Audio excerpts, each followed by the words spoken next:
وسلام على عباده الذين اصطفى خصوصا على إمام الأنبياء وسيد الورى وعلى آله وأصحابه الذين آثروا الهدى على الدجى وسلم تسليما كثيرا كثيرا. أما بعد، فأعوذ بالله من الشيطان الرجيم.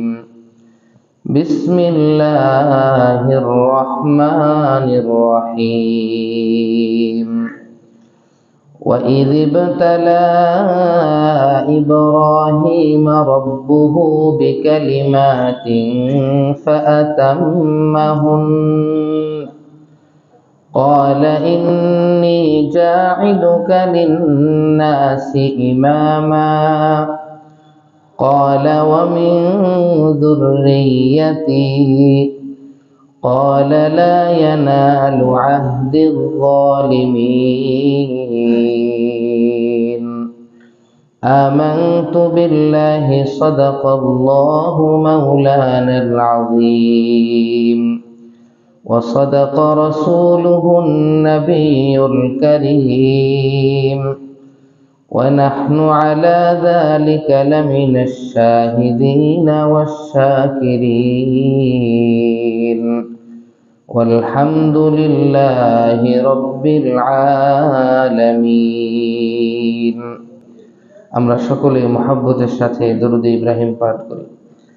اللهم صل على محمد وعلى آل محمد كما صليت على إبراهيم وعلى آل إبراهيم إنك حميد مجيد.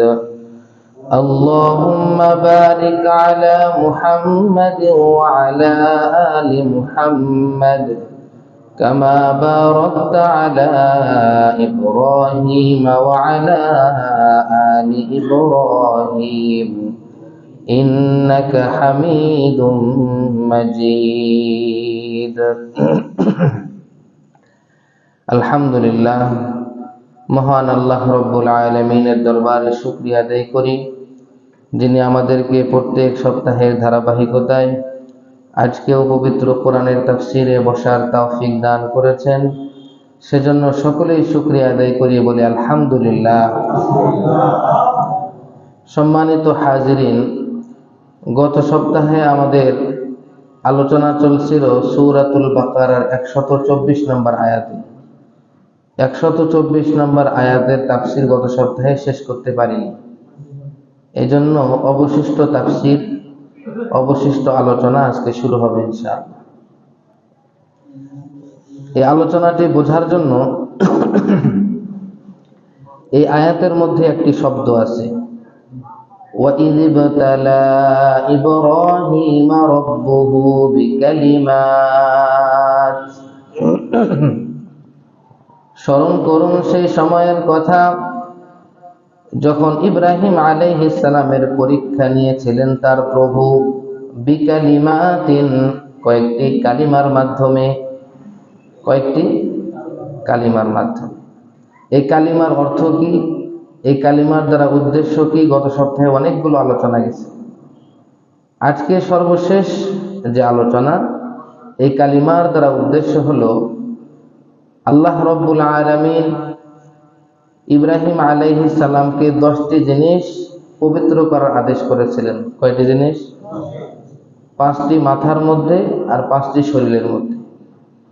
এই 5টি জিনিস পরিষ্কার করার আদেশ দিয়ে পরীক্ষা নিয়েছিলেন, দেখি ইব্রাহিম এগুলো পরিষ্কার করে কিনা, ইব্রাহিম এগুলো পরিষ্কার করে কিনা। 5টি মাথার মধ্যে, 5টি শরীরের মধ্যে। মাথার মধ্যে যে 5টি জিনিস, একটি হলো মোষ কাটা, 2 নাম্বার কুলি করা, 3 নাম্বার নাকে পানি দেওয়া, 4 নাম্বার মেসওয়াক করা, 5 নাম্বার মাথার সেঁথি বাহির করা, আর শরীরের মধ্যে 5টি। তাকলিমুল আযফার, নখ কাটা। 2 নাম্বার নাভির নিচে হলক করা, কামানো। 3 নাম্বার খতনা করা। 4 নাম্বার বগলের পশম উপড়ানো এবং 5 নাম্বার পেশাব পায়খানার স্থানটিকে পানি দ্বারা ধৌত করা। এই 10টি যে জায়গা, এই 10টি স্থান পবিত্র করার আদেশ দিয়েছিলেন আল্লাহ তাআলা। এই আদেশের মাধ্যমে ইব্রাহিম আলাইহিস সালামকে পরীক্ষা করা হয়েছিল। এই পরীক্ষা তিনি পাশ করেন কিনা। এই যে এই কালিমার দ্বারা উদ্দেশ্য যে 10টি জায়গা, 10টি জিনিস পরিষ্কার করা, এটি কোথায় পেলাম? এইটা পেলাম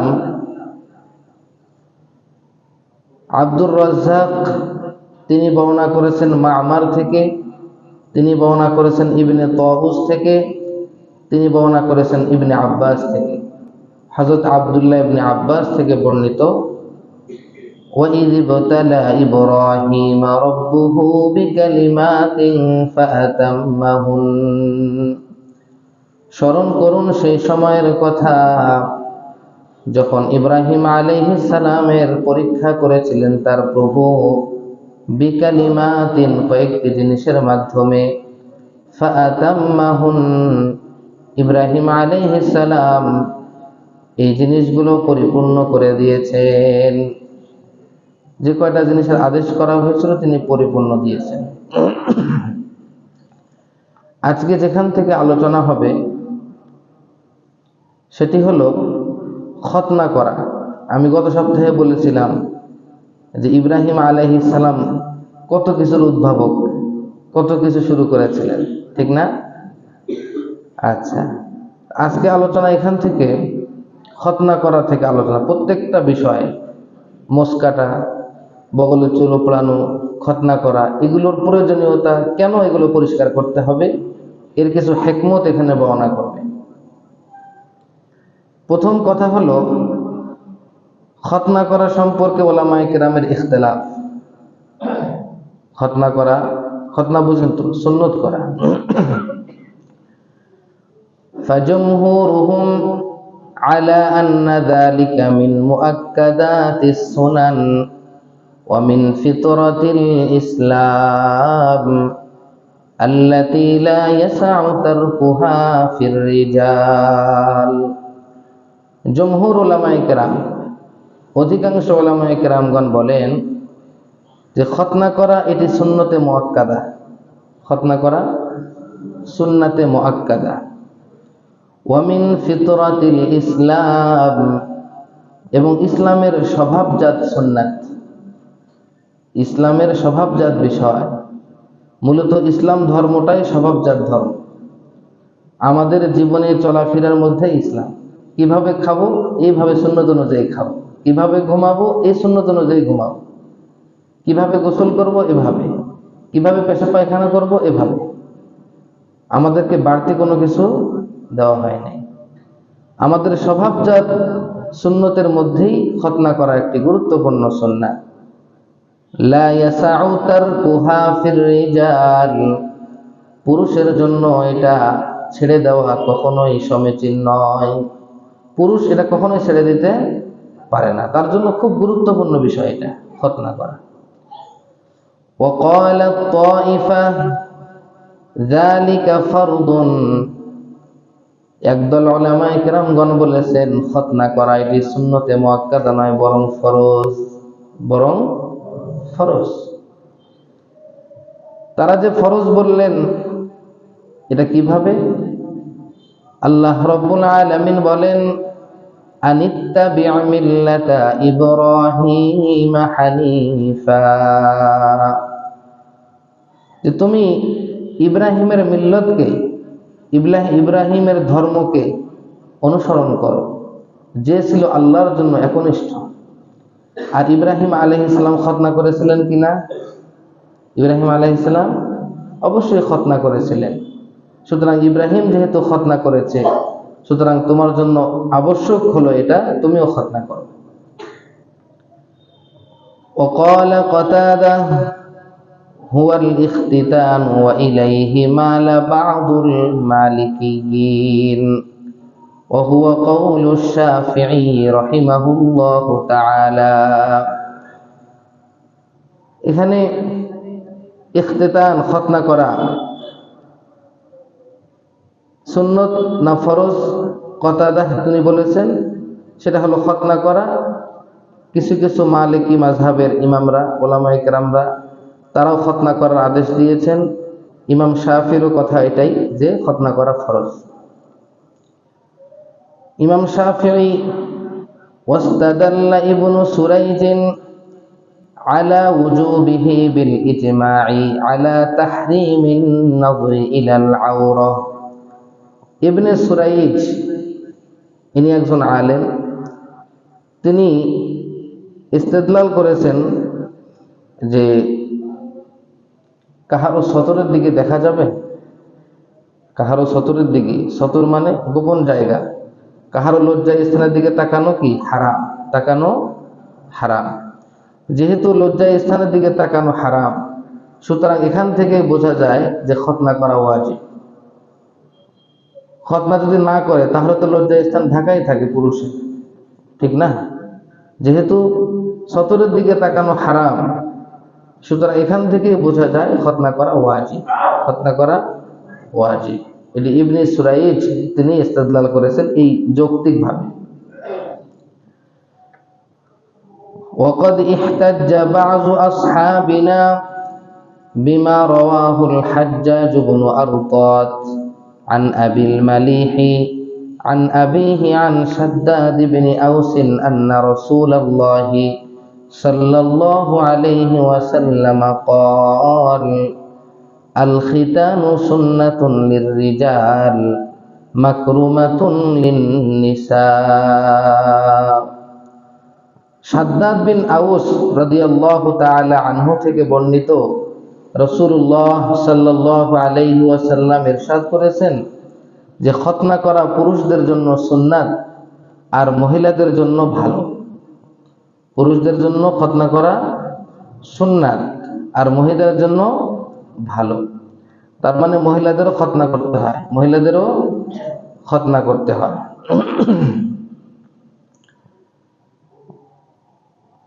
قلت أعلى ما يحتج به في هذا الباب حديث أبي هريرة عن النبي صلى الله عليه وسلم। মহিলাদেরও যে খতনা করতে হয় এর একটা দলিল লাগবে না? দলিল হলো আবু হুরায়রা রাদিয়াল্লাহু তাআলা আনহুর হাদিস।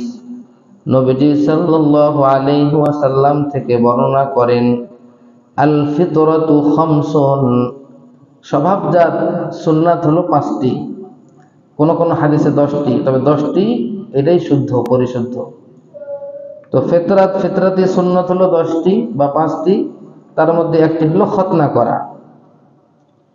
আচ্ছা, আরেকটা হাদিস ওয়ারাওয়া আবু দাউদ, ইমাম আবু দাউদ রাহমাতুল্লাহি আলাইহি বর্ণনা করেছেন, আন উম্মি আতিয়া, উম্মে আতিয়া থেকে, আন্না ইমরাআতান কানাত তাখতিনুন নিসাআ বিল মাদিনা, যে একজন মহিলা তিনি মদিনাতে অন্যান্য নারীদের খতনা করে দিতেন। উম্মে আতিয়া থেকে হাদিসটা বর্ণিত, একজন মহিলা তিনি মদিনাতে অন্যান্য নারীদের খতনা করে দিতেন। ফাকালা লাহান নাবিয়্যু সাল্লাল্লাহু আলাইহি ওয়াসাল্লাম, নবীজি সাল্লাল্লাহু আলাইহি ওয়াসাল্লাম তাকে বললেন, লা তানহাকি, হে মহিলা তুমি যখন নারীদের খতনা করবে তখন বেশি কাটবে না। কি করবে না? বেশি কাটবে না। فإن ذلك أحظى للمرأة وأحب للبعل, কেননা মহিলাদের ওই লজ্জার স্থানটা এটা আহযা লিল মারআতি, মহিলাদের সবথেকে মূল্যবান জায়গা, ও আহাব্বু লিল বালি, আর পুরুষের জন্য সবচেয়ে প্রিয় জায়গা। সুতরাং যেটা পুরুষদের জন্য প্রিয় আর মহিলাদের জন্য একটা সম্মানজনক গুরুত্বপূর্ণ স্থান, সুতরাং সেখানে খতনা করার ক্ষেত্রে তুমি বেশি কাটবে না। কি করবে না? বেশি কাটবে না। এখন কথা হলো যে মহিলাদের আবার কি হবে, কেন খতনা করবে? খতনা করার জায়গাটাই কি? আসলে তৎকালীন যুগের মানুষদের খাবার ছিল শুকনা খাবার। কি খাবার? শুকনা খাবার। শুকনা খাবার খাওয়ার কারণে তাদের শরীর ছিল খুব টাইট, পেশাবের স্থানটিও ছিল অত্যন্ত সংকীর্ণ, যার কারণে যদি সেখানে একটু কেটে দেওয়া হয়, একটু খতনা করে দেওয়া হয়, তাহলে এটা সুবিধাজনক ছিল, সেজন্য খতনা করা হতো। فإن ولد الصبي مختونا فقد كفى مؤنة الختان। খতনা করা অধিকাংশ উলামায়ে কেরামের মতে সুন্নাতে মুআক্কাদা, এটাই আসল সুন্নাতে মুআক্কাদা। এখন কোনো বাচ্চা যদি এমনভাবে জন্মগ্রহণ করে যে বাচ্চার আগে থেকেই খতনা করা ছিল, মায়ের পেটে খতনা করাই থাকে, এরকম বাচ্চা হয় না? এরকম বাচ্চা হয়। এই জন্য কিতাবে বলা হলো, যদি কোনো সন্তান খতনা করা অবস্থায় জন্ম লাভ করে ফাকাদ কাফা মুনাতুল খিতান, তাহলে বাবার জন্য মায়ের জন্য যে খতনা করার পেরেশানি, খতনা করার জন্য কষ্ট করা, এটা তো আল্লাহ তাআলাই যথেষ্ট হয়ে গেছে, তার জন্য যথেষ্ট করে দিয়েছে, তাকে আর কষ্ট করতে হবে না। قال الميموني قال لي أحمد। মাইমুনি বলেন, আমাকে আহমদ বললেন, ইন্নাহা হুনা রাজুলান উলিদা লাহু ওয়ালাদুন মাখতুনুন। এখানে এমন একটা লোক আছে যার একটা সন্তান জন্মগ্রহণ করেছে খতনা করা অবস্থায়। ফাগতাম্মা লিযালিকা গাম্মান শাদীদা। যখন দেখলো সন্তান খতনা করা অবস্থায় জন্মগ্রহণ করেছে, তখন বাবা খুব চিন্তিত হয়ে গেছে, খুব পেরেশান হয়ে গেছে। ফাগতাম্মা লিযালিকা গাম্মান শাদীদা, এই খতনা করার অবস্থায় জন্মগ্রহণ করার কারণে খুব পেরেশান হয়ে গেছে। ফাকুলতু লাহু, আহমদ তাকে বলেছিলেন, ইযা কানাল্লাহু ক্বাদ কাফাকাল মু'নাতা ফামা গাম্মুকা বিহাযা। আল্লাহ রাব্বুল আলামিন যখন তোমার উপরে দায়িত্ব, তোমার কষ্ট কমায় দিয়েছেন, তোমার যখন কষ্ট কমায় দিয়েছেন, তাহলে তোমার গম কিসের, চিন্তা কিসের? তোমার চিন্তা কিসের? তুমি এই কারণে চিন্তিত হয়েছে কেন? তোমাকে এই বাচ্চার খতনা করা লাগতো, আল্লাহ তাআলা মায়ের পেটেই খতনা করে দিয়েছে, তাহলে তোমার কিসের চিন্তা? এজন্য চিন্তার কোনো কারণ নেই। ইমাম কুরতুবী রাহমাতুল্লাহি আলাইহি বলেন, ইখতালাফাতির রিওয়ায়াতু ফিন নবী সাল্লাল্লাহু আলাইহি ওয়াসাল্লাম فذكر أبو نعيم الحافظ في كتاب الحيلة بإسناده أن النبي صلى الله عليه وسلم ولد مختونا।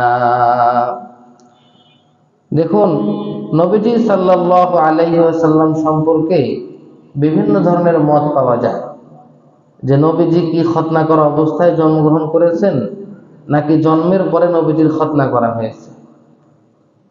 আমরা যেটা জানি যে নবীজি খতনা করা অবস্থায় জন্মগ্রহণ করেছে, কিন্তু এর বিপরীত ভিন্ন মত পাওয়া যায়।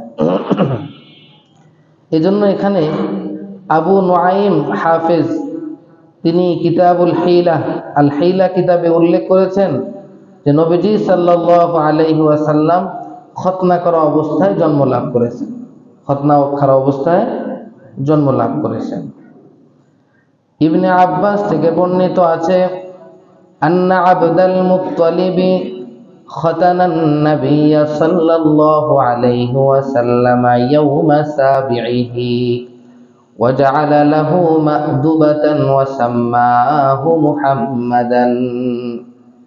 আব্দুল্লাহ ইবনে আব্বাস থেকে বর্ণিত আছে যে আব্দুল মুত্তালিব নবীজি সাল্লাল্লাহু আলাইহি ওয়াসাল্লামের দাদা, তিনি নবীজি সাল্লাল্লাহু আলাইহি ওয়াসাল্লাম জন্মের সপ্তম দিনে, জন্ম হওয়ার পরে সপ্তম দিনে নবীজির খতনা করেছেন। কি করেছেন? খতনা করে দিয়েছেন। ওয়াজআলা লাহু মা'দুবাতান ওয়া সাম্মাহু মুহাম্মাদা। এবং নবীজি সাল্লাল্লাহু আলাইহি ওয়াসাল্লামের খতনা উপলক্ষে তিনি দস্তরখানের ব্যবস্থা করেছিলেন, কিছু খাবারের ব্যবস্থা করেছিলেন এবং নবীজির নাম সেদিন রেখেছিলেন মুহাম্মদ। কি নাম রেখেছিলেন? মুহাম্মদ। এটি আব্দুল্লাহ ইবনে আব্বাস থেকে বর্ণিত আছে। এখানে একটি কথা, যে খতনা করার পরে খাবারের আয়োজন করা, এটা কি জরুরি কিনা, শরীয়তে কোন পর্যায়ে, ফরজ পর্যায়ে, ওয়াজিব পর্যায়ে, না কোন পর্যায়ে? খতনা করার পরে খাবার আয়োজন করা কোনো জরুরি বিষয় না। খাবার আয়োজন করা কোনো জরুরি বিষয় নয়। খতনা এটি সুন্নাত, সুন্নাতে মুআক্কাদা। এই খতনার পরে যদি খাবার আয়োজন করা হয় তাহলে ভালো হয়, তাহলে ভালো হয়। তবে খেয়াল রাখতে হবে যে আমি খতনা করার পরে যে খাবার আয়োজন করেছি, এখন আমি আমার নাতি হয়েছে, আমার বিহাই বিয়ানকে দাওয়াত করেছি, বিহাই বিয়ান আসবে, 10,000 টাকার চেন নিয়ে আসবে, আংটি আনবে, এ ধরনের কিছু ইমান আকীদা আমাদের ভিতরে আছে। মানুষ খাওয়ার পরে কিছু টাকা দিয়ে যাবে, যদি এগুলো নিয়ত থাকে তাহলে এটা পরিপূর্ণভাবে খুব খারাপ হয়ে যাবে। আপনি মেহমানকে ডেকে জরিমানা করার মতো হবে। কিসের টাকা আপনি নিতেছেন? মেহমানকে ডেকেছেন, আপনি খাওয়াবেন ফ্রি, তারা দোয়া দিয়ে যাবে সন্তানটার জন্য, টাকা নেবেন কেন?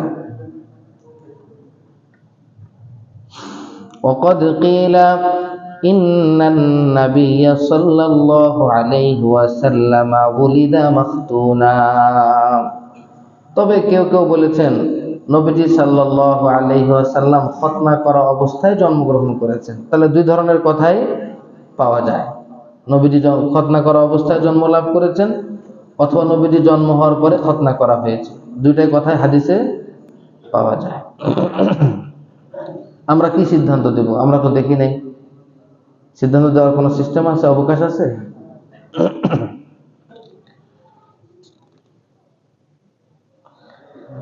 আচ্ছা, এখন হলো একটা শিশু জন্ম লাভ করার পরে তার কত বছর বয়সে খতনা দিতে হবে? এটা একটা গুরুত্বপূর্ণ বিষয় না? কত বছর বয়সে আমরা শিশু সন্তানের খতনা করব? এ বিষয়ে ইখতিলাফ আছে, মতবিরোধ আছে। ওয়াখতালাফু মাতা ইখতানু সাবিয়্যু। উলামায়ে কেরামগণ ইখতিলাফ করেছেন একটি সন্তানকে কত বছর বয়সে খতনা করা হবে। ফাসাবাতা ফিল আখবারি আন জামাআতিন মিনাল উলামা'i আন্নাহুম ক্বালু খাতানা ইব্রাহিম আলাইহিস সালাম ইসমাঈল লি 13 সানাতান। দেখুন, হাদিস ও বিভিন্ন খবরের মধ্যে, ইতিহাসের মধ্যে আছে উলামায়ে কেরামের একটি বিশাল জামাআত, তাদের থেকে বর্ণিত আছে ইব্রাহিম আলাইহিস সালাম তার শিশু ইসমাঈল আলাইহিস সালামকে 13 বছর বয়সে খতনা করিয়েছেন। কত বছর বয়সে? ওয়া খাতানা ইবনাহু ইসহাক লি 7 আইয়ামিন। আর ইব্রাহিম আলাইহিস সালামের আরেকটা সন্তান ছিল ইসহাক আলাইহিস সালাম। কি নাম? ইসহাক। ইসহাক আলাইহিস সালামের খতনা করেছেন 7ম দিনে। এক সন্তানের খতনা দিলেন 13 বছর বয়সে, আরেক সন্তানের খতনা দিলেন 7ম দিনে। তাহলে বোঝা গেল খতনা করার কোনো সময়সীমা নাই। আরো আপনাদেরকে শোনাই। ওয়ারুইয়া আন ফাতিমাতা আন্নাহা কানাত তাখতিনু ওয়ালাদাহা ইয়াওমাস সাবিঈ। হযরত ফাতিমা রাদিয়াল্লাহু তাআলা আনহা, আমাদের নবীজির কন্যা, আদরের কন্যা ফাতিমা রাদিয়াল্লাহু তাআলা আনহা থেকে বর্ণিত আছে তিনি তার সন্তানদের খতনা করাতেন 7ম দিনে। তাহলে হাসান হোসেনকে কত নম্বর দিনে খতনা করা হয়েছে? 7ম দিনে। ওয়া আনকারা যালিকা মালিকুন। তবে কেউ কেউ এটাকে অস্বীকার করেছেন وقال ذلك من عمل اليهود ذكره عنه ابن وهب। কেউ কেউ এটাকে ইহুদিদের আমল বলে সাব্যস্ত করেছেন। এগুলো অনেক কথা, সবকিছু আম জনতাকে বলা যায় না। وقال الليث بن سعد লাইস বিন সাআদ তিনি বলেন ইউখতানু সবিয়্যু মা বাইনা 7 সিনিনা ইলা 10। একটি সন্তানের খতনা করা হবে 7 বছর বয়স থেকে নিয়ে 10 বছর বয়স এর মাঝামাঝিতে। 7 বছর বয়স থেকে নিয়ে 10 বছর বয়সের মাঝামাঝিতে খতনা করা হবে। ওয়া নাহওহু রাওয়া ইবনু ওয়াহব আন মালিক। ইমাম মালিক থেকে ইবনে ওয়াহাব এমনটি বর্ণনা করেছেন। وقال أحمد لم أسمع في ذلك شيئا। ইমাম আহমদ বলে এই বিষয়ে আমি কিছু শুনি নাই, কখন খতনা করা হবে না হবে আমি কিছু শুনি নাই। ওয়াফিল বুখারী আন সাঈদ ইবনে জুবাইর। বুখারী শরীফে বর্ণিত আছে সাঈদ বিন জুবাইর থেকে। قال তিনি বলেন সুইলা ইবনু আব্বাস, আব্দুল্লাহ ইবনে আব্বাসকে জিজ্ঞাসা করা হলো মিসলু মান আনতা হিনা কুবিদা রাসূলুল্লাহ সাল্লাল্লাহু আলাইহি ওয়াসাল্লাম। যখন রাসূলুল্লাহ সাল্লাল্লাহু আলাইহি ওয়াসাল্লামের মৃত্যু হয় তখন আপনার বয়স কত ছিল, আপনি কত বছরের বালক ছিলেন? আব্দুল্লাহ ইবনে আব্বাসকে জিজ্ঞাসা করা হলো যখন নবীজি ইন্তেকাল করে তখন আপনি কত বছরের বালক ছিলেন? ক্বালা আব্দুল্লাহ ইবনে আব্বাস বললেন আনা ইয়াউমা ইদিন মাখতুনুন। আমি তখন খতনা করা অবস্থায় ছিলাম। কোন অবস্থায় ছিলাম? খতনা করা অবস্থায় ছিলাম। তাকে প্রশ্ন করা হলো কত বছরের বালেক ছিলেন? তিনি বললেন আমি খতনা করা অবস্থায় ছিলাম। তার মানে কি? তারপরে তিনি বললেন ওয়াকানু লা ইয়াখতিনুনা আর-রিজালা হাত্তা ইউদরিকা আও ইউকারিবাল ইহতিলাম। আর তৎকালীন যুগে আরবের মানুষেরা তারা তাদের শিশু সন্তানের খতনা করতেন কখন? যখন তারা ইউদরিকা বালেগ হয়ে যেতেন, আও ইউকারিবাল ইহতিলাম অথবা বালেগ হওয়ার কাছাকাছি সময় উপনীত হতেন। তো সাধারণত ছেলে সন্তানরা 13, 14, 15 এরকম বয়সেই বালেগ হয়। তো আরবের তৎকালীন জামানার প্রথা ছিল একটা সন্তান বালেগ হয়ে গেলে অথবা বালেগ হওয়ার কাছাকাছি সময়ে 13, 14 বছর বয়সে তারা কি করতেন? খতনা করতেন। এখন আমরা কোন বয়সে খতনা করব? আমরাও খতনা করব যেহেতু কোনো সপ্তম দিন থেকে স্টার্ট, সপ্তম দিন থেকে শুরু করে মোটামুটি বালেগ হওয়ার আগ পর্যন্ত আমরা নির্ধারণ করতে পারি। কারণ বালেগ হওয়ার পরে তার লজ্জা হয়, ঠিক আছে না? বালেগ হওয়ার পরে একটা শিশু ছেলে কখনো আপনাকে লজ্জা স্থান দেখতে দিবে না। এই জন্য ছোট থাকা অবস্থায় আমরা খতনা করব। কেউ 4 বছরে, কেউ 3 বছরে, কেউ 5 বছরে, কেউ 7 বছর বয়সে, যে যেভাবে পারি আমরা খতনা করে দেব, ঠিক আছে না ইনশাল্লাহ? এখন কথা হলো যদি কোনো মানুষ বুড়া বয়সে ইসলাম কবুল করে, বৃদ্ধ বয়সে ইসলাম কবুল করে, তাহলে তার খতনা কিভাবে করবে নাকি করবে না? উলামায়ে কেরামগণ বলেছেন ওয়াস্তাহাব্বাল উলামাউ ফির রাজুলিল কাবীরি ইউসলিমু আন ইয়াখতাতিনা। উলামায়ে কেরামগণ মুস্তাহাব বলেছেন ফির রাজুলিল কাবীর, বৃদ্ধ বয়স্ক মানুষের ক্ষেত্রে তারা যদি ইসলাম কবুল করে তাদের খতনা করা মুস্তাহাব। বুড়া বয়সে ইসলাম কবুল করেছে তারপরেও কি খতনা করা মুস্তাহাব। ওয়া কানা আতাউন ইয়াকুলু, আতা তিনি বলতেন লা ইয়াতিম্মু ইসলামুহু হাত্তা ইয়াখতাতিনা ওয়া ইন বালাগা 80 সানাতান। ইমাম আতা তিনি বলেন যে একটা মানুষের ইসলাম ততক্ষণ পর্যন্ত পরিপূর্ণই হয় না যতক্ষণ পর্যন্ত সে খতনা না করে, যদিও তার বয়স 80 বছর বয়সে উপনীত হয়। তাহলে একটা মানুষ খতনা না করলে পরিপূর্ণ মুসলমানই হয় না। ওয়ারাওয়া আনিল হাসান, হাসান থেকে বর্ণিত আছে আন্নাহু কানা ইউরাখিসু লিশ-শাইখিল্লাযী ইউসলিমু আল্লা ইয়াখতাতিনা। তবে হাসান রহমতুল্লাহ আলাইহি থেকে বর্ণিত আছে যে তিনি বৃদ্ধ মানুষের জন্য ছাড় দিয়েছেন, যে তারা যদি খতনা না করতে চায় তাহলে এটা তাদেরকে ছাড় দেওয়া হবে। কি দেওয়া হবে? তাদেরকে ছাড় দেওয়া হবে। ওয়ালা ইয়ারা বিহি বা'সান ওয়ালা বিশাহাদাতিহি ওয়া যাবিহাতিহি ওয়া হাজ্জাতিহি ওয়া সালাতিহি। এখন এই বুড়া মানুষটা যে খতনা করলো না, এখন এই বুড়া মানুষের ইবাদত কবুল হবে কিনা?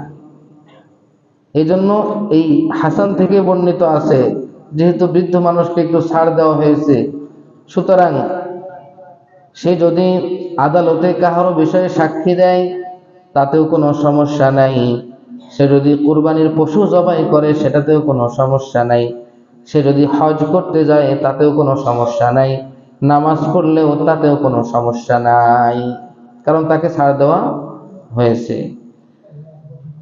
وعامة أهل العلم على هذا, অধিকাংশ উলামায়ে কেরামগণ এর উপরেই কথা বলেছেন যে বৃদ্ধ মানুষকে ছাড় দেওয়া হবে। অধিকাংশ উলামায়ে কেরামগণ এর সাথে একমত হয়েছেন। তবে কিছু কথা আছে। وروى عن ابن عباس وجابر بن زيد وعكرمة أن الأغلف لا تؤكل ذبيحته ولا تجوز شهادته। ইবনে আব্বাস এবং জাবের বিন যায়েদ থেকে বর্ণিত এবং ইকরিমা তিনজন থেকে বর্ণিত যে আগলাফ যে খতনা করে নাই, এই ব্যক্তি যদি জবাই করে সেটা খাওয়া যাবে না, এবং এই ব্যক্তি যদি কোনো কাহারো বিষয়ে আদালতে সাক্ষী হতে চায় তার সাক্ষী হওয়া জায়েজ হবে না। তাহলে বোঝা গেল খতনা করা খুব একটা গুরুত্বপূর্ণ বিষয়। এখন আসুন, ইব্রাহিম আলাইহিস সালামকে কয়টা জিনিস পবিত্র করার আদেশ করা হয়েছিল? 10টি। একটা আলোচনা করলাম আমরা, সেটা হলো খতনা করা। কোন আলোচনা? হ্যাঁ, এখন হলো খোর কার্য করা। কি করা? খোর কার্য করা। ওয়া আউয়ালু মান ইস্তাহাদ্দা ফাল ইস্তিহদাদু ইস্তিমালুল হাদিদ ফি হালকিল আনাতি। খোর কার্য করা মানে যে নাভির নিচে এখানে লোহা ব্যবহার করা। কি ব্যবহার করা? লোহা। এখানে বেশি আলোচনা করব না, যেহেতু নবীজির কথা, এখানে অত খারাপ আলোচনা, খারাপ না কিন্তু আলোচনাটা বেশি শোভা পায় না। তো একটা মেডিসিন জাতীয় একটা পাথর পাওয়া যেত, যেটাকে তর্জমা লেখছে চুনা। ওই পাথরটা আগেকার মানুষেরা ব্যবহার করত, তাহলে দ্রুত সেটাকে সেভ করা যেত, কামানো যেত। নবীজি সাল্লাল্লাহু আলাইহি ওয়াসাল্লাম সেই জিনিসটি ব্যবহার করতেন, এভাবে তিনি পরিষ্কার করেছেন। এখানে আর কোনো কথা আমি বলবো না, সামনে আগে। আরেকটি বিষয় হলো নখ কাটা। কি কাটা? নখ কাটা। তাকলিমুল আযফারি কসসুহা, নখ কাটা। ওয়াল কুলামাতু মা ইউজালু মিনহা, নখ কাটার পরে যে জিনিসটা আমরা হাতে নিই নখ কাটার পরে, ওটাকে আরবিতে বলা হয় কুলামা। কি বলা হয়? কুলামা। আচ্ছা, ইমাম মালিক রহমতুল্লাহ আলাইহি বলেছেন, উহিব্বু লিন-নিসাই মিন কসসিল আযফার ওয়া হালকুল আনাতি মিসলু মা হুয়া আলার রিজাল। ইমাম মালিক বলেন, আমি মহিলাদের জন্য পছন্দ করি যে তারাও নখ কাটবে এবং নাভির নিচে পরিষ্কার করবে, যেমনই ভাবে পুরুষরা পরিষ্কার করে তারাও করবে। ইমাম মালিক এটি বলেন। عن عمر بن بلال الفزاري قال سمعت عبد الله بن بشر المازني يقول قال رسول الله صلى الله عليه وسلم قصوا أظافركم। নবীজি সাল্লাল্লাহু আলাইহি ওয়াসাল্লাম কয়েকটা জিনিস পরিষ্কার করতে বলেছেন। নবীজি সাল্লাল্লাহু আলাইহি ওয়াসাল্লাম কয়েকটা জিনিস পরিষ্কার করতে বলেছেন। একটি হলো কুসু আযাফিরাকুম, তোমরা তোমাদের নখগুলো কাটো, নখগুলো কাটো। ওয়াদফিনু কুলামাতিকুম নখ কাটার পরে আমরা চারা বলি, কি বলি? চারি বা চারা বলি, তাই না? এই চারিগুলোকে তোমরা মাটির নিচে দাফন করো। কি করো? কেন দাফন করবে? সামনে আসতেছে। মাটির নিচে দাফন করো। ওয়ানাক্কু বারাজিমাকুম, আর তোমাদের জয়েন্টে জয়েন্টে যে ভাঁজগুলো আছে এই ভাঁজগুলো তোমরা পরিষ্কার করো। তাহলে প্রথমে কি বললো? নখ কাটো।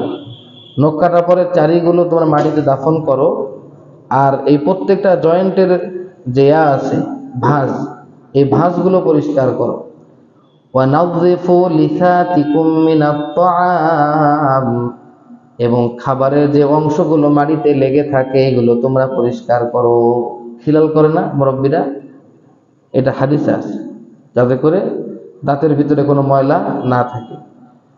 ওয়াতাসান্নানু, এবং তোমরা দাঁত পরিষ্কার করো। ওয়ালা তাদখুলু আলাইয়া কুফরান বুখরা, নবীজি সাল্লাল্লাহু আলাইহি সাল্লাম লাস্টে বললেন যে তোমরা আমার কাছে দাঁত হলুদ এবং মুখে দুর্গন্ধ অবস্থায় প্রবেশ করবে না।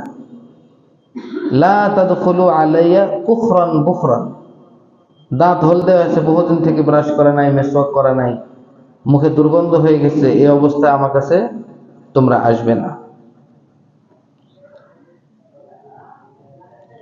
আচ্ছা, ক্বালা তিরমিজি, ইমাম তিরমিজি বলেন ফাআম্মা কাসসুল আযফার ফামিন আজাল্লি আন্নাহু ইয়াখদিশু ওয়া ইয়াখমিশু ওয়া ইয়াহদিরু। ইমাম তিরমিজি বলেন আমাদের আল্লাহর হাবিব তিনি নখ কাটতে বললেন কেন? নখ কাটতে এজন্য বললেন কেননা নখ যদি বড় রাখা হয় তাহলে এর দ্বারাই মানুষের গায়ে আঁচড় লাগে, নিজের গায়েও আঁচড় লাগে, মানুষের গায়েও আঁচড় লাগে। ওয়ায়াদিরু, এবং ক্ষতি হয়। কি হয়? ক্ষতি হয়। ওয়াহুয়া মুজতামাউল ওয়াসাখি, আর যখন নখ বড় থাকে তখন সেই জায়গাটা ময়লা আবর্জনার স্তূপ হয়ে যায়। ময়লা আবর্জনা সেখানে জমা হওয়ার কেন্দ্রবিন্দুতে রূপান্তরিত হয়, ঠিক না? ফারুব্বামা আজনাবা ওয়ালা ইয়াসিলুল মাউ ইলাল বিশরাতি মিন আজলিল ওয়াসাখি ফালা ইয়াসালু জুনুবা। ইমাম তিরমিজি বলেন কখনো কখনো এমন হয় একটা মানুষের উপর গোসল ফরজ হয়ে যায়। কি হয়ে যায়? গোসল ফরজ হয়ে যায়। সে যখন গোসল করে লা ইয়াসিলুল মাউ ইলাল বিশরা, ওই নখের মধ্যে ময়লা থাকার কারণে পানিটা চামড়া পর্যন্ত পৌঁছে না। গোসল করছি কিন্তু নখের ভিতরে পানি পৌঁছে না, কারণ আমার তো নখ বড়, আমার ভিতরে ময়লা জমে আছে, চামড়া পর্যন্ত কখনো কখনো পানি পৌঁছে না। মিন আজলিল ওয়াসাখি, ময়লার কারণে, ফালা ইয়াসালু জুনুবান, তখন সে গোসল করার পরেও সে নাপাকই থেকে যায়। গোসল করার পরও নাপাকই থেকে যায়।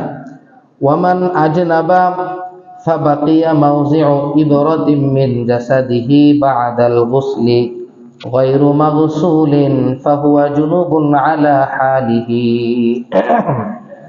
ইমাম তিরমিজি বলেন যে ব্যক্তি জুনুবি হলো, যে ব্যক্তি নাপাকি হলো, যার শরীরটা নাপাক হয়ে গেল, তার শরীরের মধ্যে যদি গোসল করার পর একটা সুইয়ের মাথা পরিমাণ কোনো একটা চামড়ার অংশ ভিজা থাকে, একটা সুই রাখলে কতটুকু, একটা পশম যতটুকু জায়গায় থাকে ততটুকু স্থান যদি শুকনা থাকে, গায়রু মাগসুল, যে ধৌত করা হয় না, এরকম থাকে, ফাহুয়া জুনুবুন আলা হালিহি, তাহলে সে আপন অবস্থায় নাপাকই থেকে যাবে। হাত্তা ইয়াউম্মাল গুসলু জাসাদাহু কুল্লাহ, এখন তার জন্য হুকুম হলো তুমি পরিপূর্ণ গোসল করো। আবার তোমার গোসল হয় নাই, শরীর নাপাক আছে, তাহলে ফরজ গোসলটা কি খুব কঠিন না সহজ? কঠিন না? হযরত উসমান গনি রাদিয়াল্লাহু তাআলা আনহু এই নাপাকি থেকে পবিত্র হওয়ার জন্য তার শরীরে যেন কোনো জায়গা শুকনা না থাকে, এজন্য ওসমান গনি রাদিয়াল্লাহু তাআলা সবসময় মাথা নাড়ি করতেন। কি করতেন? সবসময় মাথা নাড়ি করতেন, যাতে করে তার শরীরে কোনো একটা জায়গা শুকনা না থাকে। একটু জায়গা যদি শুকনা থাকে তাহলে তো তার গোসলটা হবে না, তার নামাজ কবুল হবে না। খুব সতর্ক ছিলেন। ফালিযালিকা নাদবুহুম ইলা কাসসিল আযফার। এজন্য আমাদের সকলের জন্য সুন্নাত হলো নখ কাটা। কি কাটা ভাই?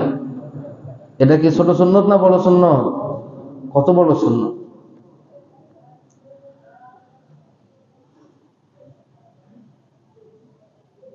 এখানে আরেকটা হাদিসের কথা উল্লেখ করা হয়েছে। عن سليمان بن فرج أبي واصل قال أتيت أبا أيوب رضي الله تعالى عنه فصافحته। সুলাইমান বিন ফরজ আবি ওয়াসিল তিনি বলেন, আমি আবু আইয়ুব রাদিয়াল্লাহু তাআলা আনহুর কাছে আসলাম, এসে তার সঙ্গে মুসাফা করলাম। আবু আইয়ুব আনসারী সাহাবী আছে না, তার সঙ্গে মুসাফা করলাম। ফারাআ ফি আযফারি তাওলান। আবু আইয়ুব আনসারী রাদিয়াল্লাহু তাআলা আনহু আমার নখগুলো দেখলেন লম্বা লম্বা। হাতের আঙ্গুলে কি দেখলেন? লম্বা লম্বা নখ দেখলেন। ফাকালা, তখন তিনি বললেন, জাআ রাজুলুন ইলান নবী সাল্লাল্লাহু আলাইহি ওয়াসাল্লাম ইয়াসআলুহু আন খবরিস সামাই। فقال يجيء أحدكم يسأل عن خبر السماء وأظفاره كأظفار الطير حتى يجتمع فيها الوسخ والتفث। আবু আইয়ুব আনসারী রাদিয়াল্লাহু তাআলা আনহু বললেন যে নবীজির দরবারে এক ব্যক্তি এসে নবীজিকে জিজ্ঞাসা করতেছে, ইয়া রাসূলুল্লাহ, আসমানের খবর কি? ওহী সম্পর্কে জিজ্ঞাসা করে এক ব্যক্তি এসে। নবীজি সাল্লাল্লাহু আলাইহি সাল্লাম তখন তাকে বলেছিলেন যে আমার কাছে এমনও ব্যক্তি আসে যে এসে আসমানের খবর সম্পর্কে জিজ্ঞাসা করে, অথচ তার হাতের নখগুলো পাখির নখের মতো। কিসের নখের মতো? পাখির নখগুলো ছোট না বড় থাকে? বড় থাকে। যে আমার কাছে এসে আসমানের খবর সম্পর্কে জিজ্ঞাসা করে, অথচ তার নখগুলো পাখির নখের সমান লম্বা। হাত্তা ইয়াজতামিআ ফীহাল ওয়াসাখু ওয়াত-তাফাসু, এত লম্বা যে এখানে ময়লা আবর্জনা জমা হয়ে যায়। তার মানে কি নবীজি তাকে ধন্যবাদ দিলেন নাকি? নবীজি তাকে ধন্যবাদ দেন নাই, নবীজি তাকে তিরস্কার করেছেন যে তুমি আসমানের খবর পরে নিও, আগে তোমার হাতের খবর নাও। এই জন্য উলামায়ে কেরামগণ যারা দিনদার, এরা যদি আপনাদের কখনো চুল বড়, নখ বড়, দাড়ি ছোট না বড়, এগুলো যদি লক্ষ্য করে আপনারা বিরক্ত হবেন না। এটা নবীজি এরকম করেছেন। কার নখ বড় না হাত চুল বড়, এগুলো নবীজি কি করেছেন? খেয়াল করেছেন। এখন আসুন, নবীজি সাল্লাল্লাহু আলাইহি ওয়াসাল্লাম যে বললেন নখ কাটবে, নখ কাটার পরে চারাগুলো তোমরা মাটিতে দাফন করবে। কেন দাফন করবে? ওই কথা বলতেছে, ইদফিনু কুলামাতিকুম, তোমরা তোমাদের নখের চারিগুলো দাফন করবে। ফাইন্না জাসাদাল মুমিনি যু হুরমাতিন, কেননা মুমিন যেমন সম্মানিত, মুমিনের শরীরটাও পুরোটাই সম্মানিত। কি বললাম? মুমিনের শরীরটা পুরোটাই সম্মানিত। ফামা সাকাতা মিনহু ওয়াজালা আনহু ফাহিফযুহু মিনাল হুরমাতি কাইমুন। সুতরাং মানুষের শরীরটা যেহেতু সম্মানিত, মানুষের শরীর থেকে কোনো কিছু যদি পড়ে যায়, মানুষের শরীর থেকে কোনো কিছু যদি জায়েল হয়ে যায়, দূরে সরে যায়, তবুও মানুষের ওই অঙ্গটাকে সম্মান দেওয়া, হেফাজত করা, এটা আবশ্যক। তার সম্মান অবশিষ্টই থাকে। আমার শরীর থেকে একটা জিনিস অঙ্গ কাটার পরেও সেটা কি থাকে? সম্মানিতই থাকে। ফায়াহিক্কু আলাইহি আন ইউদফিনাহু কামা আন্নাহু লাউ মাতা দুফিনা। সুতরাং আমার শরীর থেকে কোনো একটা অঙ্গ যদি অপারেশন করে কাটাও হয়, যাহা কিছু হোক না কেন, আমার চুল হোক, যাহা কিছুই হোক না কেন, এটাকে দাফন করা জরুরি। ফায়াহিক্কু আলাইহি, তার উপর হক মানে ওয়াজিব, তার উপর পালনীয়, আবশ্যক যে সেটাকে সে দাফন করবে। যেমনই ভাবে যখন সে মারা যায় তাকে দাফন করা হয়। একটা মানুষ মারা গেলে যেমন দাফন করা হয়, মানুষের অঙ্গ প্রত্যঙ্গগুলো কাটার পরও কি করতে হবে? দাফন করতে হবে। ফাইযা মাতা বাযুহু ফাকাযালিকা আইযান তুকামু হুরমাতুহু বিদাফনিহি। সুতরাং মানুষের কোনো অঙ্গ যদি মারা যায়, অচল হয়ে যায়, রক্ত চলাচল করে না, কোনো অঙ্গ যদি এরকম মারা যায়, তো সেই অঙ্গটাও কি হবে, ওই মানুষ যেমন সম্মানিত সেই স্থানে সেও আসবে, ওই অঙ্গটাকে আমরা কি করে দেব, দাফন করে দিব।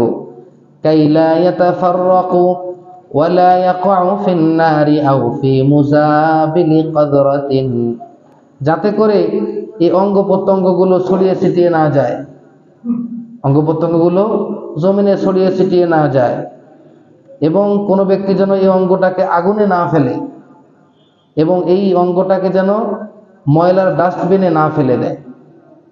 যদি জমিনের মধ্যে ছড়িয়ে ছিটিয়ে থাকে, আগুনে ফেলায় দেয়, ময়লার ডাস্টবিনে ফেলানো হয়, তাহলে মানুষের অঙ্গের সাথে অসম্মান আচরণ করা হয়। কি করা হয়? অসম্মানজনক আচরণ করা হয়। وقد أمر رسول الله صلى الله عليه وسلم بدفن دمه حيث احتجم كي لا تبحث عنه الكلاب। নবীজি সাল্লাল্লাহু আলাইহি ওয়াসাল্লাম আদেশ করেছেন তার রক্তকে দাফন করতে। নবীজি মাঝে মাঝে শিঙ্গা লাগাইতেন। কি লাগাইতেন? শিঙ্গা। শিঙ্গা দেখেছেন আপনারা? মাঝে মাঝে শিঙ্গা লাগাইতেন নবীজি। শিঙ্গা লাগানোর পরে নবীজি বলতেন যে আমার এই রক্তকে মাটিতে দাফন করে দাও। কেন? কাইলা তাবহাসু আনহুল কিলাব, যাতে করে আমার এই রক্ত কুকুরে পান না করে। তার মানে আপনার রক্ত কুকুর পান করতে পারবে? আপনি কেন পান করতে দেবেন? আপনার শরীর থেকে যাহা কিছু বের হবে আপনি মাটির নিচে দাফন করে দেন। حدثنا بذلك أبي رحمه الله تعالى قال حدثنا موسى بن إسماعيل قال حدثنا الهنيد بن القاسم بن عبد الرحمن بن ماعز قال سمعت عامر بن عبد الله بن زبير يقول إن أباه حدثه أنه أتى رسول الله صلى الله عليه وسلم وهو يحتجم। দেখুন লম্বা একটা সনদ বর্ণনা করছে, কোন সাহাবী কার থেকে, কোন ব্যক্তি কার থেকে হাদিস বর্ণনা করেছেন। এই লম্বা একটি সনদের পরে বলতেছে যে আব্দুর রহমান বিন মাইজ তিনি বলেন আমি আমির বিন আব্দুল্লাহ বিন জুবাইরের কাছ থেকে শ্রবণ করেছি। তিনি বলেন আব্দুল্লাহ বিন জুবাইর বলেন যে আমার আব্বা জুবাইর, আমার আব্বা জুবাইর তিনি বর্ণনা করেছেন যে তিনি একবার রাসূল করিম সাল্লাল্লাহু আলাইহি ওয়াসাল্লামের কাছে এসেছেন এমন অবস্থায় যখন নবীজির শরীর থেকে শিঙ্গা লাগাইছে রক্ত, খারাপ রক্ত বের করার জন্য। কোন রক্ত? খারাপ রক্ত বের করার জন্য নবীজি শিঙ্গা লাগাইছেন। ফালাম্মা ফারাগা, যখন এখান থেকে ফারিগ হলেন, শিঙ্গা লাগানো শেষ হলো, নবীজি বললেন ইয়া আব্দুল্লাহ ইযহাব বিহাদাদ দাম ফাহরিকহু হাইসু লা ইয়ারাকা আহাদুন। হে আব্দুল্লাহ, তুমি এই রক্তটাকে এমন জায়গায় নিয়ে যাও এবং সেখানে গিয়ে ফেলায় দাও যেখানে কেউ দেখে না। এমন একটা স্থানে নিয়ে গিয়ে ফেলায় দাও যেখানে কেউ দেখতে পাবে না। ফালাম্মা বারাজা আন রাসূলিল্লাহি সাল্লাল্লাহু আলাইহি ওয়াসাল্লাম আমাদা ইলা দামি ফাশারিবাহু। যখন নবীজি আদেশ করেছেন তো রক্তটা নিয়ে যাওয়া লাগবে না, রক্তটা নিয়ে নবীজির দরবার থেকে বের হয়েছেন। বের হওয়ার পরে নবীজির রক্তটা পান করেছেন। কি করছেন? নবীজির রক্তটা খায় ফেলছেন। ফালাম্মা রাজা, এরপরে যখন নবীজির দরবারে চলে আসলেন, ক্বালা ইয়া আব্দুল্লাহ মা সানাতা বিহি, এত তাড়াতাড়ি চলে আসলা, কি করলা রক্তটা? তোমাকে তো আমি রক্ত ফেলাই দিতে পাঠাইছিলাম, রক্তটা তুমি করলা কি? ক্বালা জাআলতুহু ফি আখফা মাকানিন যানানতু আন্নাহু খাফিয়ান আনিন নাস। ইয়া রাসূলুল্লাহ, আমি এমন স্থানে ওটা দিয়েছি আমার বিশ্বাস ওটা পৃথিবীর কোনো মানুষ দেখতে পাবে না। আমি এমন স্থানে দিয়েছি আমি ধারণা করি এটা পৃথিবীর কেউ দেখতে পাবে না। ক্বালা লাআল্লাকা শারিবতাহু, সম্ভবত তুমি পান করেছো, সম্ভবত তুমি, নবীজির ধারণা সঠিক না? নবীজি বললেন সম্ভবত পান করেছো। ক্বালা নাআম, তিনি বললেন হ্যাঁ পান করেছি। ক্বালা লিমা শারিবতাদ দাম, রক্ত কেন পান করেছো? রক্ত তো হারাম জিনিস না, রক্ত কেন পান করেছো? ওয়াইলুন লিন্নাসি মিনকি ওয়াইলুন লাকা মিনান নাস। ওয়াইলুন লিন্নাসি মিনকা ওয়াইলুন লাকা মিনান নাস, এর অর্থ আমি জানি, কিন্তু এর ব্যাখ্যাটা আমি এখন বলতে পারবো না। আমাকে আরেক আলেমের সঙ্গে কি করতে হবে? পরামর্শ করে এই অর্থটা জানাতে হবে। তো যাই হোক, নবীজি সাল্লাল্লাহু আলাইহি ওয়াসাল্লামের রক্ত পান করেছে, এটা একটা বরকতের জিনিস। তার পেটে যেহেতু নবীজির রক্ত গেছে, নবীজি কি জান্নাতে যাবে না জাহান্নামে যাবে? নবীজিকে কি জাহান্নামের আগুন পুড়তে পারবে? তো নবীজির রক্ত যদি আমার পেটে থাকে, তাহলে আমি কি করব? আল্লাহু আকবার, কত চালাক দেখছি। নবীজির নবীজি তো পুরাটাই বরকতের জিনিস, নবীজি তো পবিত্র, নবীজির এটা বরকত বলে, এটাকে তাবাররুক, এ সমস্যা হবে না। হ্যাঁ হ্যাঁ, আল্লাহু আকবার। নবীজির শরীর থেকে যে ঘামটা বের হতো, এই ঘামটা নবী যখন ঘুমাইতেন, তখন অন্যরা এসে শিশির মধ্যে ঘামটা নিতেন, কারণ নবীজির ঘাম এত সুঘ্রাণ। নবীজি মক্কা মদিনায় গলিতে গলিতে হাঁটলে মানুষ এমনি টের পাইতো যে এখান থেকে মুহাম্মদ চলে গেছে, এত সুন্দর সুঘ্রাণ তার শরীরে ছিল। এরকম ছিলেন আমাদের নবীজি, পবিত্র ছিলেন। কি ছিলেন? পবিত্র ছিলেন। আর একটা হাদিস বলি, عن عائشة رضي الله تعالى عنها قالت كان رسول الله صلى الله عليه وسلم يأمر بدفن 7 أشياء من الإنسان।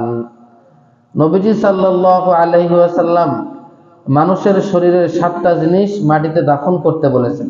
কয়টা জিনিস? 7টি। 1 নম্বর হলো আশ-শা'রু, চুল দাড়ি এগুলো। 2 নাম্বার ওয়াজ-যুফরু, নখ। 3 নাম্বার ওয়াদ-দামু, মানে রক্ত। এগুলো যদি মানুষের রক্ত বের হয়, মাটির নিচে দাফন করব। ওয়াল হাইযতু, মেয়েদের হায়েজ, মাসিকের যে কাপড় চোপড়, এগুলো মাটির নিচে দাফন করতে বলা হয়েছে। ওয়াস-সিন্নু, মানুষের যে দাঁত ওঠে, এই দাঁতটা আমরা কি করব? মাটির নিচে দাফন করব। ওয়াল কলফাতু, খতনা করার পরে যদি কোনো চামড়া কেটে ফেলে দেওয়া হয়, তাহলে সেই চামড়াটাও মাটির নিচে দাফন করতে হবে। ওয়াল বাশিমাতু, মানুষ যদি বমি করে, এই বমিটাও মাটির নিচে দাফন করতে হবে। আমরা সাধারণত টিউবওয়েলে গিয়া, বাথরুমে গিয়া ধুই ফেলায় দিই, হ্যাঁ, এটা চলে যায়। কিন্তু মানুষের শরীর থেকে যেহেতু বের হয়েছে, এটা সম্মানিত, নবীজির আদেশ হিসাবে এটা যদি আমরা মাটির নিচে দাফন করি, তাহলে উত্তম হয়। তাহলে কি হয়? উত্তম হয়। এখন আসুন, নাক্কু বারাজিমাকুম। নবীজি সাল্লাল্লাহু আলাইহি সাল্লাম বলেছেন, নখ কাটবে, চারিগুলো মাটির নিচে দাফন করবে, আর হাতের আঙ্গুলে যে ভাঁজগুলো আছে এগুলো পরিষ্কার করবে। এটা কেন পরিষ্কার করবে? ওহুয়া হিয়া মুজতামাউদ দারন, এই জন্য পরিষ্কার করবে যে হাতের ভাঁজগুলোর মধ্যে ময়লা জমে থাকে, এটা আমরা কল্পনাও করতে পারি না। এই জন্য এই জায়গাগুলো পরিষ্কার করে নেবে। এরপরে নবীজি বলেছিলেন, নাযিফু লিসাতিকুম, তোমাদের মাড়ি, দাঁতের মাঝখানে যে মাড়ি, যে গোস্তগুলো আছে দাঁতের উপরে, এই মাড়িগুলো তোমরা পরিষ্কার করবে। আবার এই লিসাতুন যেটা বললাম মাড়ি, এই লিসাতুনের আরেকটা অর্থ হলো আলা জিবা, আছে না? উপরে একটা মুখ খুললে একটা জিবা দেখা যায় না, ছোট? হ্যাঁ, ওটাকেও বলা হয় লিসাত। তো এখানে ওইটাও বলা যেতে পারে আলা জিবা, অথবা যে গোস্তের উপরে দাঁত উৎপন্ন হয় মাড়ি, এটাও বলা যেতে পারে। নাযিফু লিসাতিকুম, তোমাদের দাঁতের মাড়িগুলো পরিষ্কার করো, অথবা আলা জিবা সাফ করো। আলা জিবা সাফ করলে কি হয়? আঙ্গুল ঢুকে সাফ করলে গলার ভিতরে ময়লাটা বের হয়ে আসে।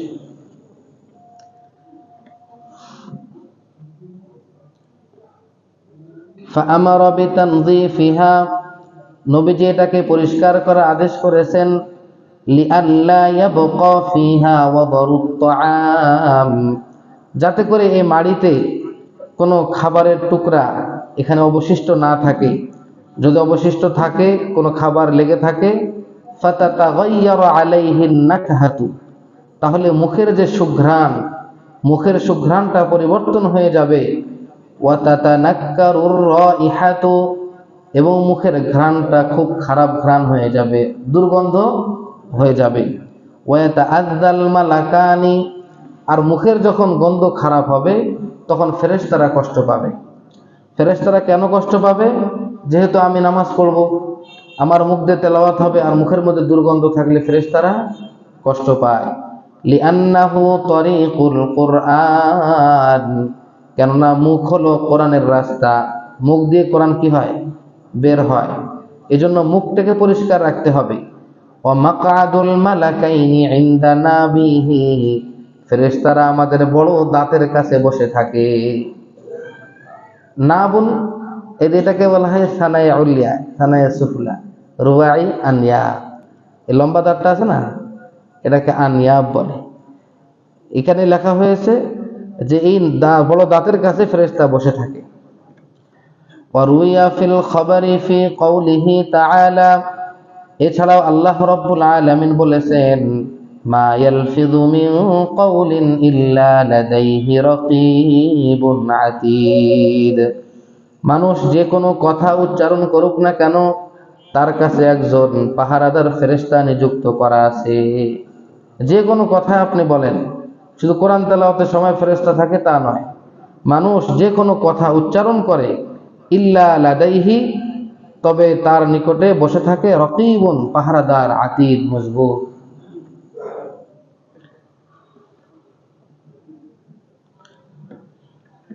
ফাকান্নাল আয়াতা তুমবিউ আন্নার রাকিবা আতীদুন ইনদা মুগাল্লাযিল কালামি ওয়া হুয়ান নাব।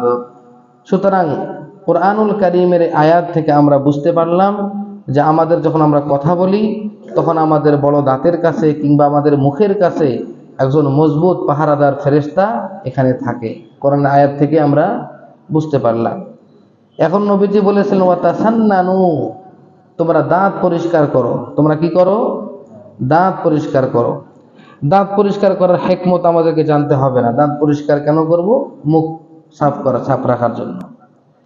এখানে কিছু লেখে নাই। তাসান্নানু মানে ও হুয়া সিওয়াকু মাখুযুম মিনাস সিন্নি, তাসান্নানু মানে মিসওয়াক, যেটা সিন্নন, দাঁত থেকে উৎপন্ন হয়েছে। আই নাযিফুস সিন্না, তোমরা দাঁতকে পরিষ্কার পরিচ্ছন্ন করো।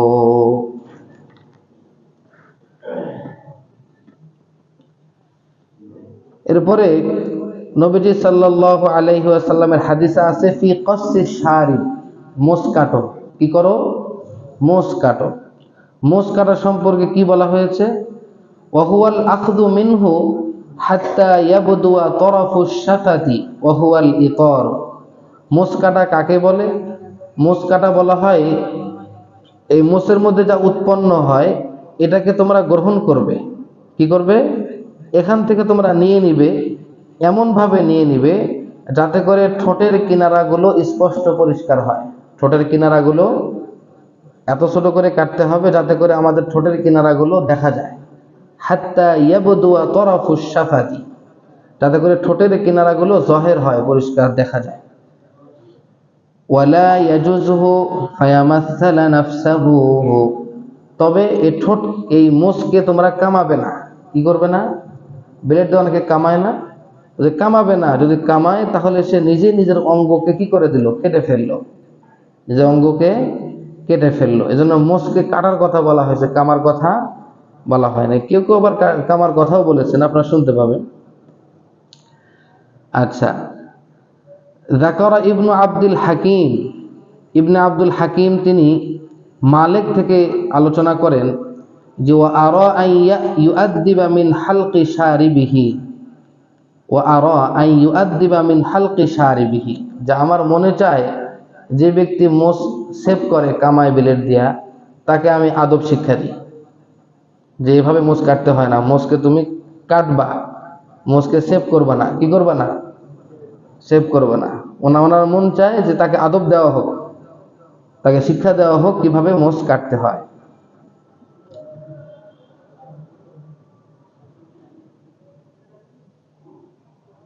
এছাড়াও মোস যদি কেউ কামায় তাহলে এর দ্বারা আইয়ুজিআ দরবান মিন ফিআলিহি, তখন মোস কামাইতে গেলে মোসের মধ্যে তার কষ্ট লাগে। কি লাগে? একটা ব্যথা লাগে। এজন্য মোস না সেভ করাই ভালো।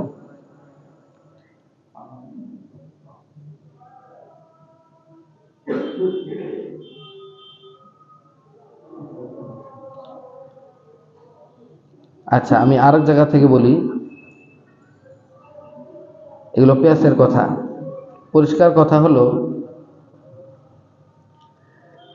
ক্বালা আবু বকর আল আসরাম, আবু বকর আল আসরাম তিনি বলেন যে আমি আহমদ ইবনে হাম্বলকে দেখেছি, ইউহফি শারিবাহু শাদীদা, তিনি তার মোষকে খুব ভালোভাবে মিটায় দিতেন, মানে এমনভাবে কাটতেন যে মোষ অবশিষ্ট থাকতো না। আবু বকর আল আসরাম কি বলেন, আমি ইমাম আহমদ ইবনে হাম্বলকে এরকম দেখেছি। ওয়া সামি'তুহু, এবং আমি শুনেছি, সুইলা আনিস সুন্নাতি ফি ইহফাইশ শারিবি, এবং আমি এটাও জানি যে মোষকে মিটায়া দেওয়া এটা সুন্নাত, এটাও আমি শুনেছি, জেনেছি মোষকে মিটায়া দেওয়া এটা সুন্নাত। ফাকালা ইউহফা কামা ক্বালা an-নাবী সাল্লাল্লাহু আলাইহি ওয়াসাল্লাম উহফুশ শাওয়ারিব, নবীজি সাল্লাল্লাহু আলাইহি ওয়াসাল্লামও তাই বলেছেন, তোমরা মোষকে মিটায়া দাও, মোষকে একদম মিটায় দাও, কিন্তু সেভ করতে বলেন নাই, মোষকে মিটায় দিতে বলেছেন। ক্বালা আবু উমর ইন্নামা ফি হাযাল বাবি আসলান, আবু উমর বলেন এই মোষকে যে মিটায় দেব, কাটবো, এখানে মূলত দুইটা কথা আছে। কয়টি কথা? দুইটি কথা আছে। একটি হলো উহফু শব্দ, একটি কি শব্দ? উহফু, তোমরা মোষকে মিটায় দাও। কিভাবে মিটায় দেব? ব্লেড দিয়ে মিটায় দেবো না কেচি দিয়ে মিটায় দেবো? যে ভালো করে মিটায় দেয় তাহলে তো সেভ করার মতোই হবে, ঠিক না? তা নবীজির শব্দ মোষ কাটার ক্ষেত্রে দুইটা শব্দ বর্ণিত আছে। নবীজি মোষ কাটার ক্ষেত্রে দুইটা শব্দ বলেছেন, একটা হলো উহফু, মোষকে মিটায় দাও, আর একটা শব্দ বলেছেন সেটা হলো কুসসু শাওয়ারে, মোষকে কাটো। যখন নবীজি বলেছেন মোষকে মিটায় দাও, আমরা বুঝতে পারলাম না এটা কি আমরা সেভ করব নাকি ব্লেড দিয়ে নাকি কেচি দিয়ে কাটবো। কিন্তু নবীজির পক্ষ থেকে যখন আরেকটা শব্দ বর্ণিত হয়েছে কুসসু শাওয়ারি, মোষকে কাটো, তখন বুঝতে পারলাম যে নবীজির এই কথাটা ওই কথার ব্যাখ্যা।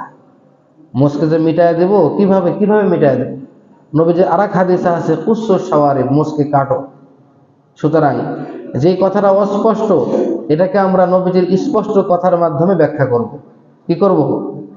নবীজির যে কথাটা অস্পষ্ট এটাকে আমরা কোন কথা দিয়ে ব্যাখ্যা করব? যেটা স্পষ্ট সেই কথা দিয়ে ব্যাখ্যা করব।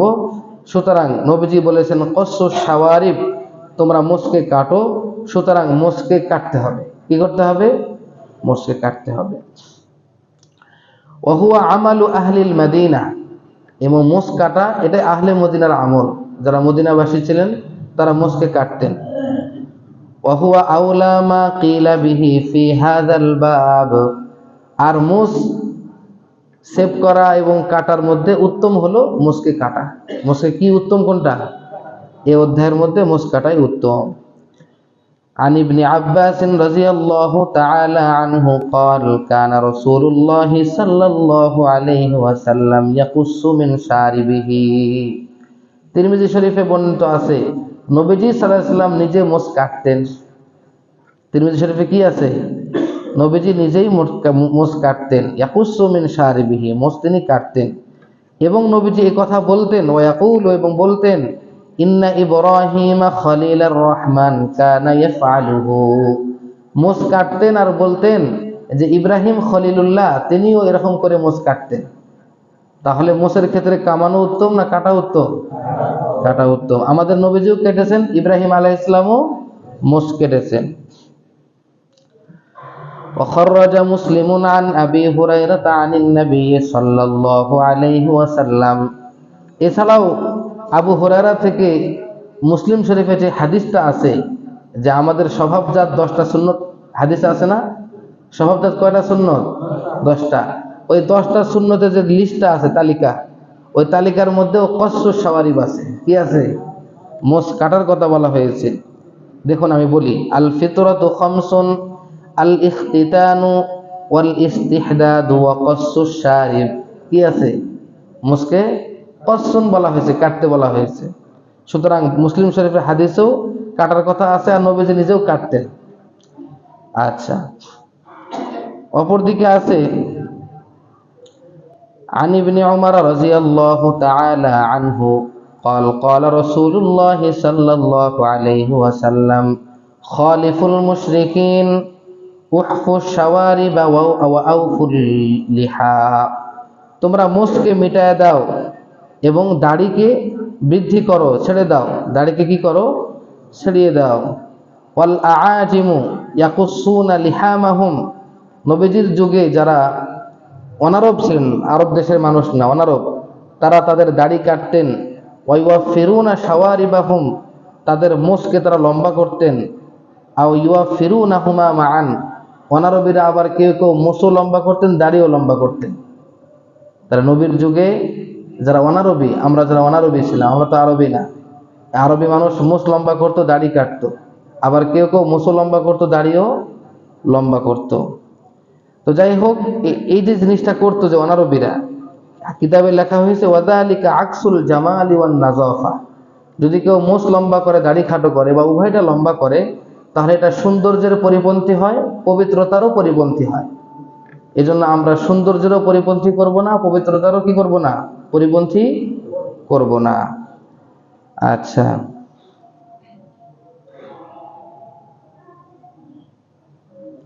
এখানে একটু কথা বলে নেই, শেষ করে নেই। সেটা হলো ইবনে উমর রাদিয়াল্লাহু তাআলা আনহু কানা ইউহফি শারিবাহু হাত্তা ইয়ানজুরা ইলাল জিলদি, আব্দুল্লাহ ইবনে উমর তিনি তার মুসকে এমন ভাবে মিটাইতেন যে মুসের চামড়া দেখা যেত। মুস এমন ভাবে মিটাইতেন, মুসের কি দেখা যেত, চামড়াটা দেখা যেত। ওয়ায়াখুযু হাযাইন ইয়ানি মা বাইনা শারিবি ওয়াল লিহইয়া, আব্দুল্লাহ ইবনে উমর মুসকেও মিটায়া দিতেন, মুস এবং দাড়ির মাঝে এই জায়গায় যে চুলগুলো থাকতো এটাও কি করতেন, মিটায়া দিতেন। তার এই জায়গাটা কাটা যাবে কিনা, যাবে না, যাবে। ওয়াফিল বুখারী কানা ইবনু উমর ইয়াখুযু মিন তুলি লিহইয়াতিহি মা যাদা আলাল কবযতি ইযা হাজ্জা আও ইতামারা, আব্দুল্লাহ ইবনে উমর তার যখন দাড়িটা লম্বা হতো, তো দাড়ি লম্বা হইলে আব্দুল্লাহ ইবনে উমর তিনি কি করতেন, মা যাদা আলাল কবজা, একটা কবজা ধরতেন, এটাকে কবজা বলে, কি বলে, কবজা। আব্দুল্লাহ ইবনে উমর যখন কবজা করে ধরতেন, মা যাদা আলাল কবজা, কবজা করে ধরার পরে যা বাড়তো এটা আব্দুল্লাহ ইবনে উমর কি করে দিতেন, কেটে দিতেন। সুতরাং নবীজি সাল্লাল্লাহু আলাইহি ওয়াসাল্লাম দাড়ি কাটছেন কিনা এটা কোথাও পাওয়া যায় না, কিন্তু নবীর সাহাবী, এত বড় সাহাবী যখন কাটছেন তাহলে কি বলা যায়, জায়েজ আছে এটা।